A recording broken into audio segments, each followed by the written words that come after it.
Halo teman-teman, perkenalkan nama saya Septina Rosita, NPM 21910000310079. Saya mahasiswa Eki Budi Utomo Malang, Program Studi Pendidikan Bahasa dan Sastra Indonesia. Baik teman-teman, kembali lagi di video pembelajaran saya. Kali ini saya akan menjelaskan materi tentang kajian fonologi. Disimak video berikut ini ya. Kita masuk ke pembahasan yang pertama. Di sini ada pengertian fonologi. Istilah fonologi berasal dari bahasa Yunani yaitu phon yang artinya bunyi, logos yang artinya ilmu. Nah, secara harfiah fonologi adalah ilmu bunyi. Fonologi merupakan bagian dari ilmu bahasa yang mengkaji bunyi. Objek kajian fonologi yang pertama bunyi bahasa atau fon yang disebut tata bunyi atau fonetik, dan yang kedua mengkaji fonem yang disebut tata fonem atau fonemik.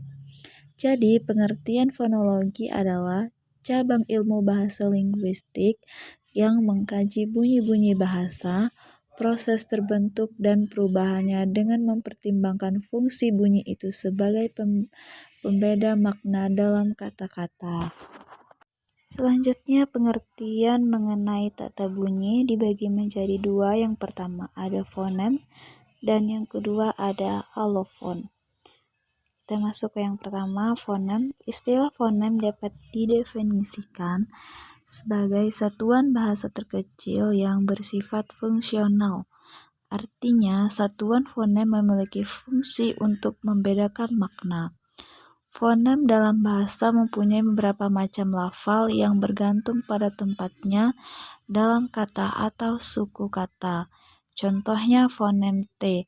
Jika berada di awal kata atau suku kata dilafalkan secara lepas. Contohnya pada kata topi, fonem T dilafalkan lepas. Namun jika berada di akhir kata, fonem T tidak diucapkan secara lepas. Yang kedua ada alofon. Alofon adalah varian pelafalan fonem berdasarkan posisi dalam kata. Misalnya fonem B dalam bahasa Indonesia dilafalkan pada posisi awal pada kata besar dan tengah pada kata kabel. Berbeda dengan fonem ini pada posisi akhir pada kata jawab. Jadi fungsi alofon yaitu untuk bunyi bahasa yang diucapkan oleh manusia akan memiliki pembeda makna pada setiap bunyi bahasanya. Selanjutnya kajian fonetik. Yang pertama, klasifikasi bunyi. Berdasarkan ada tidaknya rintangan terhadap arus udara dalam saluran suara dibagi menjadi 3, yaitu yang pertama ada vokal. Vokal adalah bunyi bahasa yang arus udaranya tidak mengalami rintangan. Pada pembentukan vokal tidak ada artikulasi. Yang kedua ada konsonan. Konsonan adalah bunyi bahasa yang dibentuk dengan menghambat arus udara pada setiap alat ucap. Dan yang ketiga ada bunyi semivokal, adalah bunyi yang secara praktis termasuk konsonan, tetapi karena pada waktu diartikulasikan belum membentuk konsonan murni. Berdasarkan jalan keluarnya arus udara dibagi menjadi 2, yaitu bunyi nasal dan bunyi oral.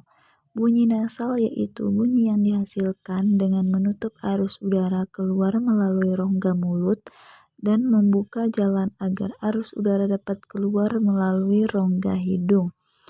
Yang kedua bunyi oral yaitu bunyi yang dihasilkan dengan jalan mengangkat ujung anak tekak mendekati langit-langit lunak untuk menutupi rongga hidung sehingga arus udara keluar melalui mulut.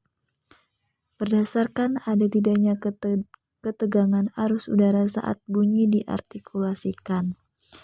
Dibagi menjadi 2, yang pertama ada bunyi keras atau fortis, yaitu bunyi bahasa yang pada waktu diartikulasikan disertai ketegangan kuat arus. Yang kedua bunyi lunak atau lenis, yaitu bunyi yang waktu diartikulasikan tidak disertai ketegangan kuat arus. Selanjutnya berdasarkan lamanya bunyi pada waktu diucapkan atau diartikulasikan dibagi menjadi dua, yang pertama bunyi panjang, yang kedua bunyi pendek. Berdasarkan derajat kenyaringannya, bunyi dibedakan menjadi bunyi nyaring dan bunyi tak nyaring. Derajat kenyaringan ditentukan oleh luas atau besarnya ruang resonansi pada waktu bunyi diucapkan. Selanjutnya berdasarkan perwujudannya dalam suku kata, bagi menjadi 4. Yang pertama ada bunyi tunggal, yang kedua bunyi rangkap, dan yang ketiga diftong atau vokal rangkap. Yang terakhir ada klaster. Berdasarkan arus udara dibagi menjadi 2. Yang pertama ada bunyi agresif, yaitu bunyi yang dibentuk dengan cara mengeluarkan arus udara dari dalam paru-paru. Bunyi agresif dibagi menjadi 2. Yang pertama ada bunyi agresif pulmonik, yaitu dibentuk dengan mengecilkan ruang paru-paru, otot perut, dan rongga dada. Yang kedua ada bunyi agresif glotalik, yaitu terbentuk dengan cara merapatkan pita suara sehingga glotis dalam keadaan tertutup. Yang kedua ada bunyi ingresif, yaitu bunyi yang dibentuk dengan cara menghisap udara ke dalam paru-paru. Dibagi menjadi 2. Yang pertama agresif glotalik, yaitu pembentukannya sama dengan agresif glotalik tetapi berbeda pada arus udara. Yang kedua ada agresif velarik, yaitu dibentuk dengan menaikkan pangkal lidah di tempat pada langit-langit lunak. Kebanyakan bunyi bahasa Indonesia merupakan bunyi agresif. Selanjutnya ada kajian fonetik, pembentukan vokal, konsonan, diftong, dan klaster. Yang pertama pembentukan vokal. Vokal dibedakan berdasarkan yang pertama ada berdasarkan bibir, yang kedua berdasarkan tinggi rendahnya lidah, yang ketiga berdasarkan lidah yang bergerak, dan yang keempat berdasarkan strukturnya. Yang kedua pembentukan konsonan. Pembentukan konsonan didasarkan pada 4 faktor. Yang pertama ada berdasarkan daerah artikulasi, yang kedua berdasarkan cara artikulasi, yang ketiga berdasarkan keadaan pita suara, dan yang keempat berdasarkan jalan keluarnya udara. Yang ketiga pembentuk diftong. Diftong adalah 2 buah vokal yang berdiri bersama dan pada saat diucapkan berubah kualitasnya. Perbedaan vokal dengan diftong adalah terletak pada cara hembusan nafasnya. Diftong dalam bahasa Indonesia adalah sebagai berikut. Yang pertama contohnya pada diftong au. Contohnya pada kata harimau dan kerbau. Yang kedua diftong ai, contohnya santai dan sungai. Dan yang ketiga pada kata diftong oi, contohnya pada kata amboy dan asoy. Selanjutnya pembentukan klaster. Gugus atau klaster adalah deretan konsonan yang terdapat bersama pada satu suku kata. Yang pertama gugus konsonan P, B, T, K, G, S, dan D.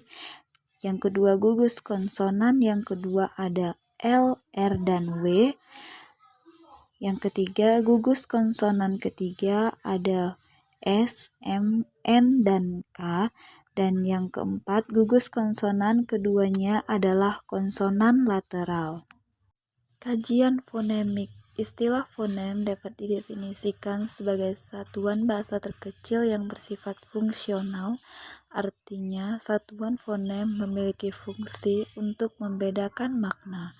Tujuan fonem itu yang pertama, menentukan struktur fonemis sebuah bahasa, yang kedua membuat ortografi yang praktis atau ejaan sebuah bahasa, untuk mengenal dan menentukan bunyi-bunyi bahasa yang bersifat fungsional atau fonem, biasanya dilakukan melalui kontras pasang minimal.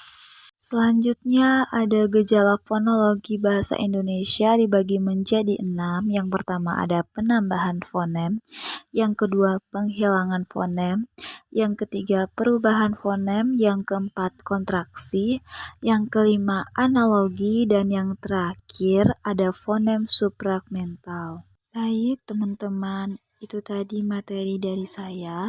Apabila ada salah kata, mohon maaf dan sampai jumpa lagi di video pembelajaran berikutnya. Terima kasih.